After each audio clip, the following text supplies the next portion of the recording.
Bismillah ar-Rahman ar-Rahim. Bonjour chers collègues, on abordera un autre cours toujours en pneumologie.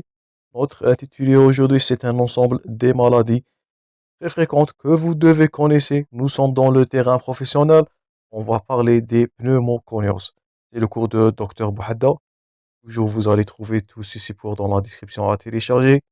N'oubliez pas à abonner chers amis afin de recevoir ces vidéos durant toute l'année. Vous pouvez me contacter à Instagram à n'importe quel moment. Toujours maximum de partage. Et on commence.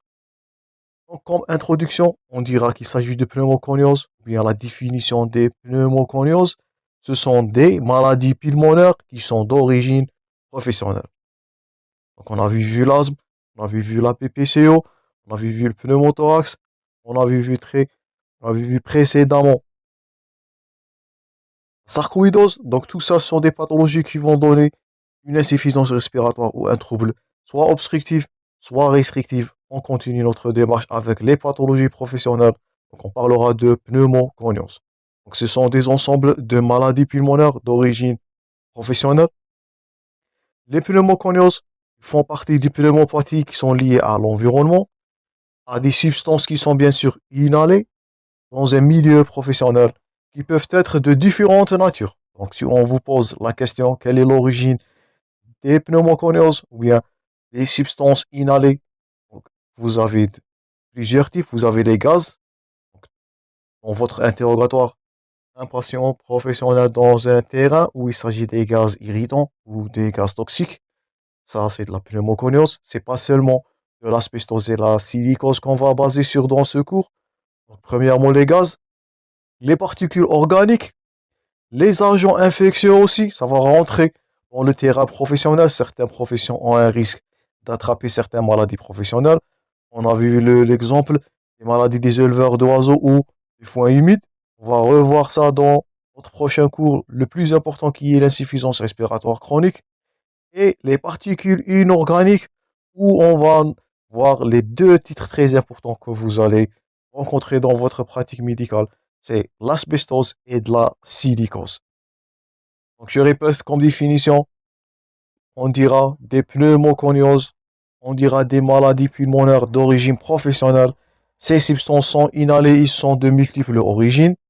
Je répète toujours, je vous invite à prendre note de fur et à mesure qu'on avance dans le cours.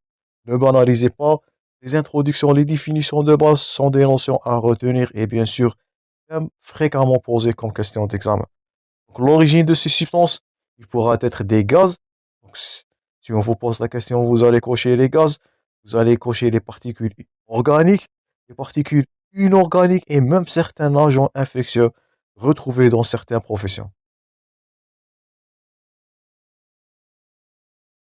Et donc, on va voir dans ce cours les désignations de ces maladies, le délai de prise en charge et avec les listes des principaux travailleurs ou bien des travaux susceptibles de provoquer cette maladie. Donc, commençons premièrement par le premier agent responsable de pneumoconiose, c'est les gaz. Donc, ce sont soit, je vous invite à prendre en note, des vapeurs qui sont irritants, ou bien des vapeurs métalliques, ou des aérosols. Dans les vapeurs irritants, vous avez l'exemple des vapeurs d'ammoniac, les vapeurs nitrateuses, les vapeurs de chlore, et les hydrocarbures. Ils sont retrouvés généralement dans le terrain ou le domaine d'hydrocarbures. Donc, si vous avez dans votre interrogatoire un patient qui vous vient en consultation, il a, dans son histoire de travail, il a eu une carrière dans un milieu d'hydrocarbures, il a eu un contact avec des vapeurs ammoniac, des vapeurs de nitrate, des chlores, donc le terrain d'industrie. Vous allez trouver tous ces vapeurs-là en haute fréquence. Donc, sont responsables à des pneumoconioses. Donc, ils vont donner soit de la fibrose pulmonaire, soit de la bronchite aiguë, ou bien une irritation bronchique, un œdème lésionnel, malheureusement qui est grave, voire de la pneumopathie qui est toxique. Donc, premièrement, vapeur irritant. Donc, si on vous pose la question, cochez-vous parmi cette liste les substances qui sont responsables de pneumoconiose, donc l'ammoniac se utilise dans les vapeurs irritants, les vapeurs nitrateuses, les vapeurs chlorées et les substances hydrocarbures. s'agit d'autres vapeurs qui sont métalliques.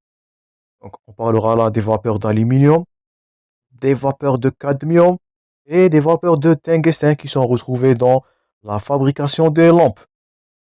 Donc, vous voyez là la fréquence de ces substances-là, vapeur d'aluminium en industrie, le cadmium aussi retrouvé dans l'industrie mécanique et le tungstène qui sert à la fabrication des lampes et n'oubliez pas les aérosols. Donc, dans cette liste, vous avez de multiples agents inhalés qui peuvent provoquer de pneumoconiose, c'est les gaz. Donc, notez bien les vapeurs irritants, les vapeurs métalliques, les aérosols. Posez-vous ces questions devant votre examen ou pendant votre interrogatoire pour définir de quel agent irritant s'agit-il. Donc, les gaz vont donner de la fibrose. On a vu la fibrose comme séquelle.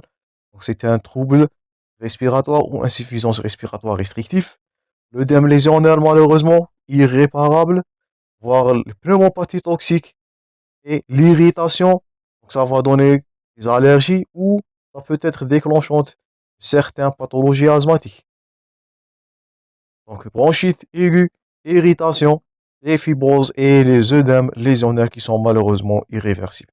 Donc, premier agent susceptible de provoquer des pneumoconioses, des maladies professionnelles, c'était premièrement les gaz. Recherchez premièrement dans votre interrogatoire les gaz inhalés dans un terrain de travail. Deuxièmement, les particules qui sont dites organiques, on parlera de pollen, ne banalisez pas, le pollen, les spores de moisissures, donc les moisissures sont dangereuses, sont susceptibles de donner, donc soit de l'asthme, vous voyez là, l'asthme d'origine allergique, vous pouvez consulter l'asthme à tout moment pour mieux comprendre, voire les alvéolites allergiques extrinsèques. Donc si on vous pose la question, ne mélangez pas entre les particules.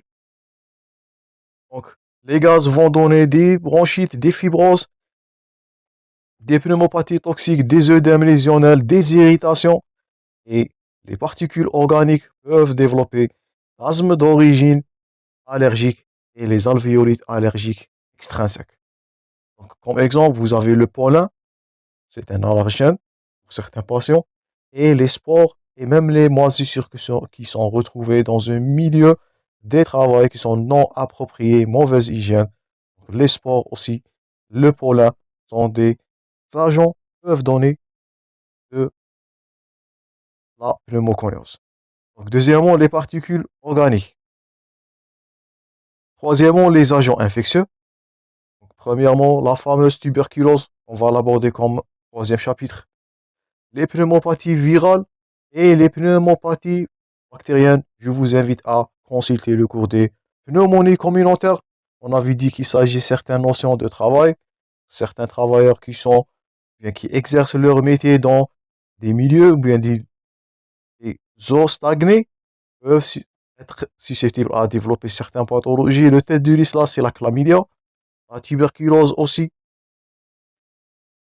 considérée comme maladie professionnelle dans la collectivité.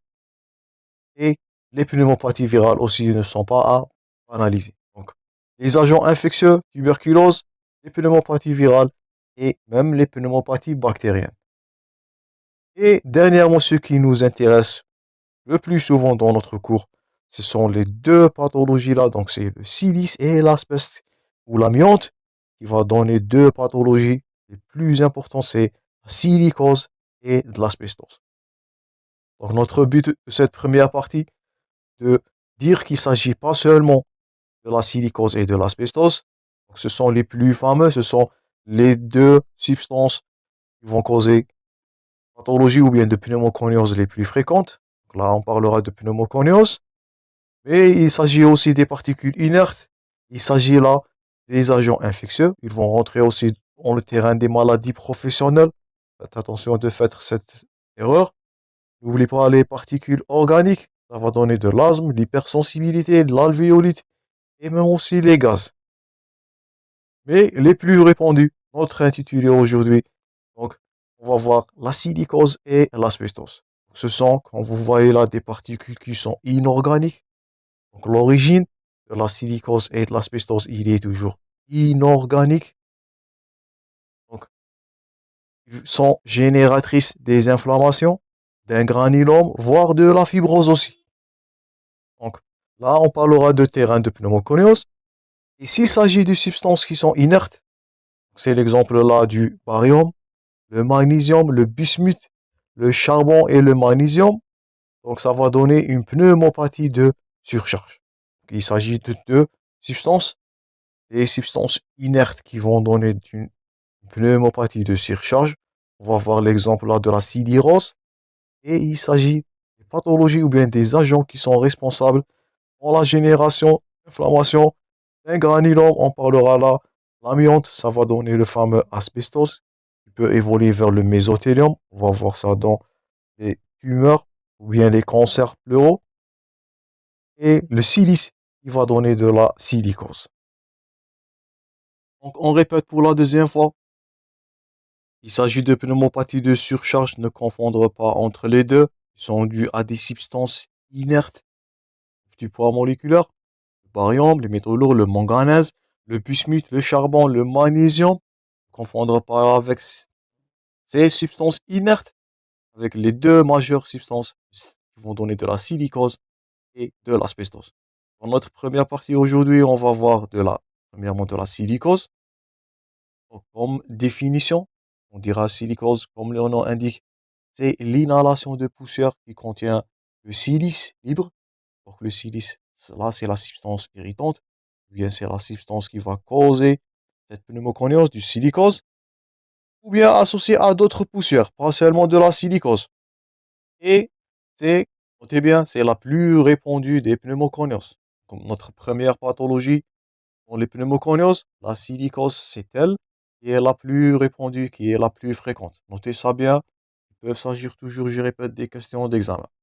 Comme profession exposée, donc comme leur nom indique, tout ouvrier, tout personnel travaillant dans soit l'industrie extractive, et les mineurs de charbon, les mineurs d'or, les ardoisiers, le forage de galeries, les travaux dans les carrières et le pierre ou bien les pierres de silice, ou bien les pierres silicieuses. Les voilà, tout individuel, tout travailleur dans l'industrie, soit extraction, soit deuxièmement un ouvrier de métallurgie qui va mouler. Donc le voilà, il va soit mouler, soit fonder, soit ébarbouer ou bien sabluer ou bien des sableurs de la silicose. Donc, tout travailleur qui a une relation soit avec l'extraction de la silice ou la métallurgie de cette dernière.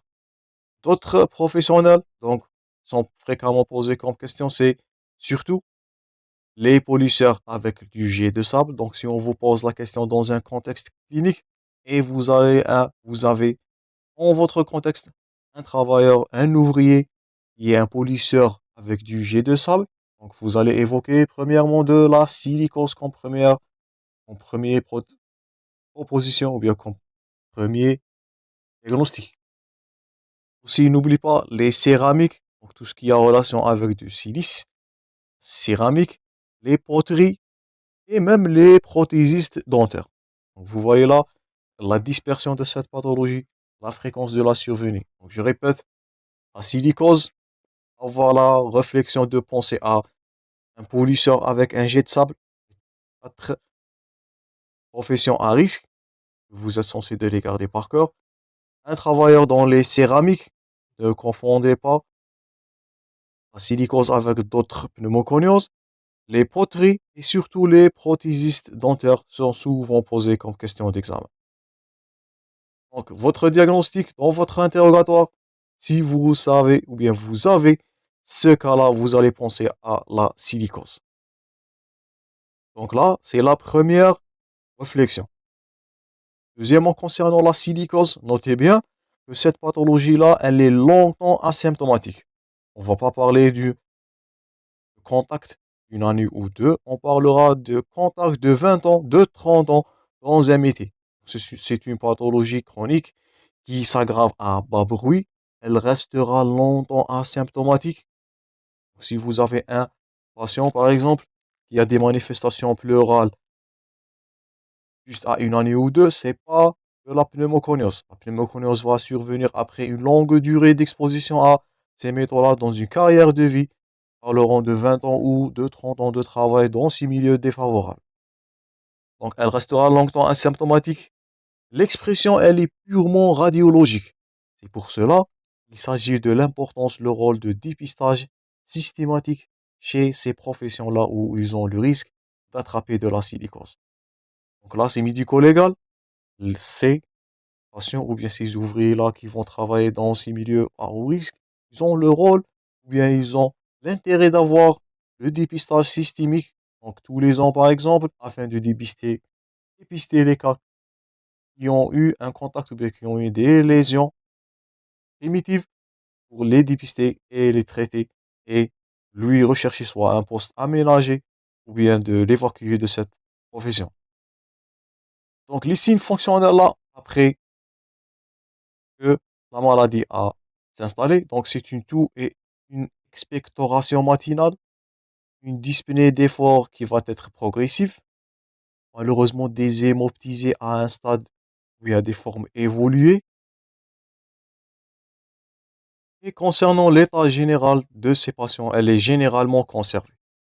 Là, un autre point très important, notez bien, dans les pneumoconioses ou dans la silicose, il s'agit ni de l'hypocratisme digital, on avait vu l'hypocratisme digital dans la PPCO, il ne s'agit pas des râles crépitants, c'est pas une pneumonie, ils ne font pas partie du tableau clinique. Donc, qu'est-ce que vous allez voir dans votre interrogatoire ou votre examen clinique? La notion d'un patient, un ouvrier qui a eu une exposition de longue durée, de 20 ans par exemple, de matière de silice. Les professions à risque, n'oubliez pas les quatre dernières, les polisseurs, céramiques, les poteries, les prothésistes dentaires. Donc les pneumoconioses sont diagnostiqués d'après un interrogatoire minutieux et vous allez poser votre diagnostic. Si les fonctionnaires sont vraiment tardifs, longtemps elle restera asymptomatique. Lorsqu'on dira pneumoconiose, faites attention. Le rôle du dépistage systématique chez les patients ou bien chez les ouvriers, c'est chez ces travailleurs au risque. Et il ne s'agit pas ni d'hypocratisme digital, ni des râles crépitants. C'est pas une pneumonie pour trouver des râles crépitants et c'est pas de la BPCO pour voir un hypocratisme digital. Donc le diagnostic, je répète, il est radiologique. Et le voilà. Est-ce que vous allez voir dans la silicose un syndrome interstitiel réticulonodulaire bilatéral symétrique qui va prédominer, j'insiste sur ce terme-là, au sommet et peuvent se classifier. Donc, pour mieux différencier entre la silicose et notre prochaine intitulé l'asbestose, gardez-vous bien, on parlera de silicose, c'est une lésion au niveau du sommet, voilà, un syndrome interstitiel qui est, je répète, réticulonodulaire, symétrique, bilatéral, qui va prédominer au niveau du sommet. Donc là, vous allez poser votre diagnostic avec ce cliché-là et avec un interrogatoire et vous allez trouver une profession à haut risque. Donc ça, là, vous allez poser votre diagnostic de pneumoconiose ou de silicose. Donc, le diagnostic, je répète, il est radiologique, accompagné avec un interrogatoire où vous allez trouver une profession à risque. Un syndrome, je répète, interstitiel, réticulonodulaire, bilatéral et symétrique. Donc, critère d'unilatéralisation, c'est en faveur d'une pneumonie. On va voir ça dans l'interprétation des clichés. Toujours, pathologie d'inhalation, on parlera des lésions bilatérales, symétriques. Le cas de silicose, c'est haut du sommet. Et l'asbestose, en prochain intitulé, vous allez voir, et elle est située, qu'elle est bas, située donc les tiers inférieurs du poumon. Il peut s'agir aussi des masses pseudo-tumorales, donc ça va poser le diagnostic différentiel avec des cancers, qui sont arrondis ou ovalaires, qui sont situés toujours au niveau du lobe supérieur. Donc, pour voir la réflexion, un terrain professionnel à risque avec des lésions qui se situent au niveau de l'apex ou les lobes supérieurs, pensez directement à la silicose. L'asbestose, je répète, elle se trouvera ces lésions-là au niveau des tiers inférieurs. Tiers supérieur, avoir la réflexion de penser à la silicose. Voilà aussi deux masses pseudo-tumorales, comme vous voyez, situées au niveau des tiers supérieurs. Donc là, voilà, Si vous avez ce cliché-là dans vos cas cliniques avec la notion d'exposition à la silice, vous n'attendez rien de poser le diagnostic de silicose. D'autres lésions là, bien d'autres images associées, ce sont des adénopathies hilaires calcifiées. Ça vous fait rappel à quoi? Ça vous fait rappel à la sarcoïdose. On avait vu ces adénopathies hilaires. Mais là, le mot-clé à rechercher là, c'est l'aspect en coquille d'œuf.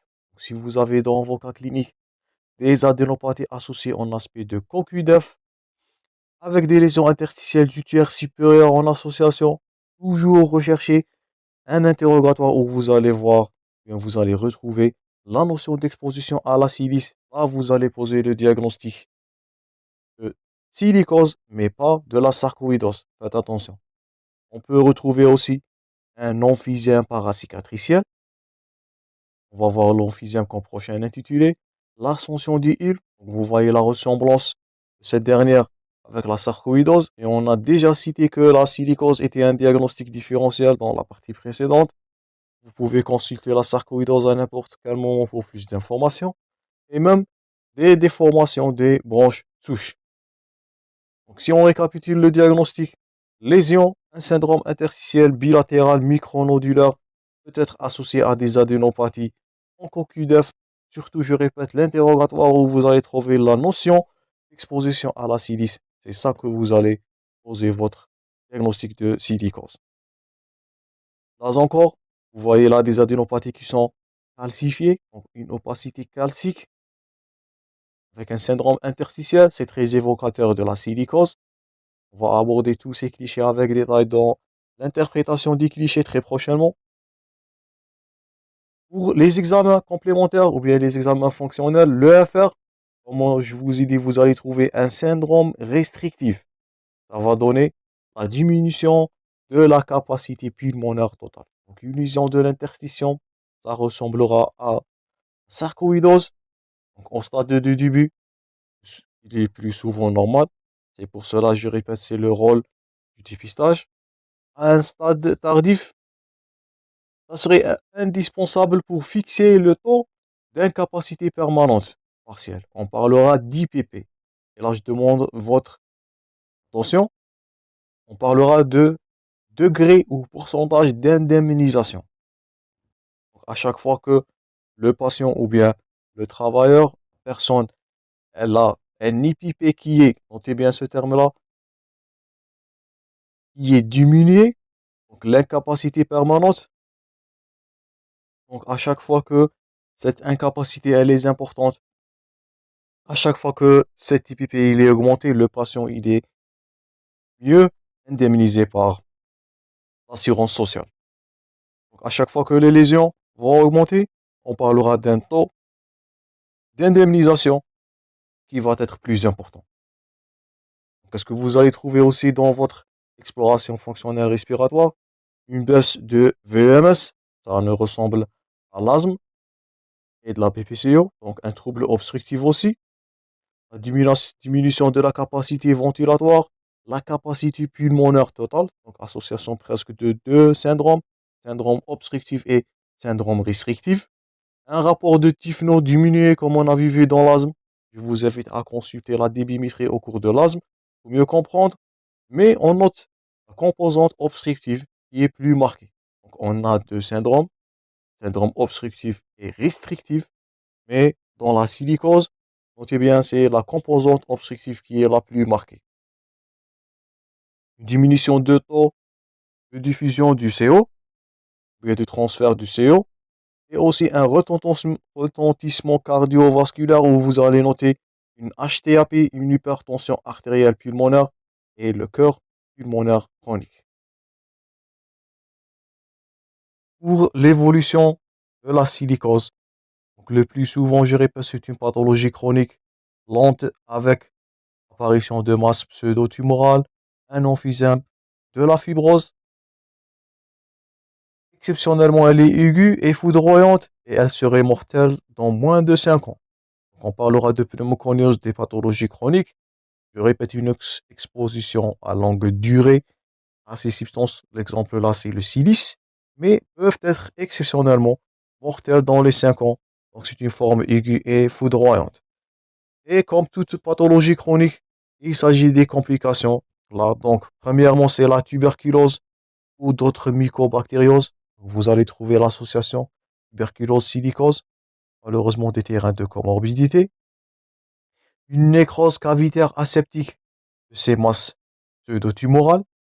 La greffe aspergillaire, comme on a vu dans la sarcoïdose. Donc, vous voyez un peu la ressemblance entre la silicose et la sarcoïdose.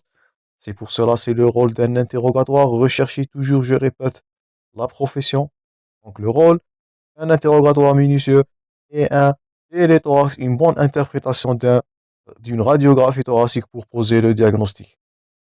Autre complication, on a vu ça dans le pneumothorax secondaire. Donc, vous voyez là l'enchaînement du cours. C'est pour cela que j'insiste sur suivre l'enchaînement des cours pour mieux comprendre. Donc, un sujet taré, un sujet avec comorbidité, il peut, eh bien, il risque d'avoir un pneumothorax dit secondaire sur un poumon foudroyé, un poumon taré, et vous allez voir ça, ou bien on avait parlé de ça précédemment dans le pneumothorax. Donc, il s'agit du pneumothorax secondaire, surtout si ce dernier va avoir la notion, si vous vous souvenez, un effort à glotte fermée. J'espère que vous avez noté tous les points forts concernant le pneumothorax la fois passée. Aussi, ça va compliquer les suppurations pulmonaires. Vous pouvez consulter l'abcès et les suppurations pulmonaires pour mieux comprendre. Donc, une suppuration secondaire à une autre pathologie. Et bien sûr, ça va finir avec notre prochain cours qui serait l'insuffisance respiratoire chronique, soit du type restrictif ou obstructif, comme on a vu dans l'asthme et dans la BPCO. Donc, pathologie chronique, ça va altérer la qualité de vie du patient. Les complications là, les comorbidités sont là. Et pour cela, je répète, c'est le rôle de dépistage, rechercher et traiter les cas avec haut risque. Là, d'autres formes cliniques. Donc, si vous avez, là, je demande votre attention. Donc, ce sont des 4 formes que vous êtes censé de les garder par cœur. Donc, si vous avez de la silicose avec de la sclérodermie, donc ça, il est appelé le syndrome d'Erasmus. J'insiste sur cette plaque-là, elle est à retenir par cœur. Ou bien d'autres formes cliniques de la silicose. C'est une silicose en association à la polyarthrite rhumatoïde. On parlera là du syndrome de Kraepelin. Vous pouvez consulter le cours de polyarthrite rhumatoïde. C'est toujours disponible dans la playlist de rhumatologie. La forme séquelaire, c'est les fibroses primitives. Ou bien malheureusement, comme toute substance toxique irritante, ça peut évoluer vers un cancer bronchique. Et on va voir ça dans les mésothéliums. Donc l'asbestose et la silicose peuvent évoluer vers du cancer bronchique ou bien du cancer pleural. Donc je répète, silicose, sclérodermie, c'est un syndrome d'Erasmus. Confondre pas entre les deux syndromes. Silicose avec polyarthrite rhumatoïde, ça serait un syndrome de Kaplan. La fibrose primitive aussi, c'est une forme clinique de silicose. Et parfois, la prolifération maligne, ou bien le cancer bronchique, qui va être révélateur d'une mauvaise exposition à la silice. Et c'est sur cette plaque-là, elle est à retenir par cœur sur les formes cliniques de la silicose, leurs complications et bien sûr les professions à haut risque avec la description radiologique des lésions. Ça, c'est le but de cette première partie. J'espère que vous allez citer ça en tête. Dernièrement, dernière plaque avant de conclure la silicose. Donc, c'est le traitement et la prévention. Et la prévention plutôt. Malheureusement, il ne s'agit pas d'un traitement spécifique. Le seul moyen là, c'est la prévention. Et j'insiste toujours, on répète, c'est le rôle du dépistage des patients à risque ou bien des travailleurs à risque. Donc, prévention, il s'agit de deux. Prévention collective et la prévention dite individuelle. Pour la prévention collective, diminuer le risque d'exposition aux poussières. Donc, un forage sous l'eau pour diminuer l'exposition aux poussières. Un polissage qui doit être humide avec un captage des poussières. Donc, ce sont des conditions de travail qui doivent être sur les mesures des sécurités pour éviter bien diminuer le maximum l'exposition des travailleurs, ces individuels professionnels à la silice. Pour la prévention individuelle, c'est le port de masque, qui est masque anti-poussière, et la surveillance radiologique, le dépistage presque tous les ans pour rechercher des lésions primitives de silicose, afin, je répète, de rechercher ou bien de prendre en charge ces patients, donc soit un poste aménagé ou directement changement de poste. Et notez bien, je répète, l'IPP avec le degré d'indemnisation, donc la silicose et ses complications, ils sont indemnisables dans l'assurance sociale, donc avec un tableau de 25 de maladies professionnelles. Donc ça c'est tout pour la silicose. Je suis sur le point fort, les points forts qu'on a déjà cités sont fréquemment posés comme question d'examen. Le rôle de l'interrogatoire, une bonne interprétation, les clichés thoraciques qui sont en faveur d'une pneumoconiose, et bien sûr le rôle de dépistage et les mesures de prévention qui sont le seul moyen de prévention contre la silicose. On continuera ce cours prochainement, chers amis, où on va aborder l'asbestose et la sidérose. Toujours bon courage dans vos préparations, chers amis. Merci pour votre attention et à la prochaine.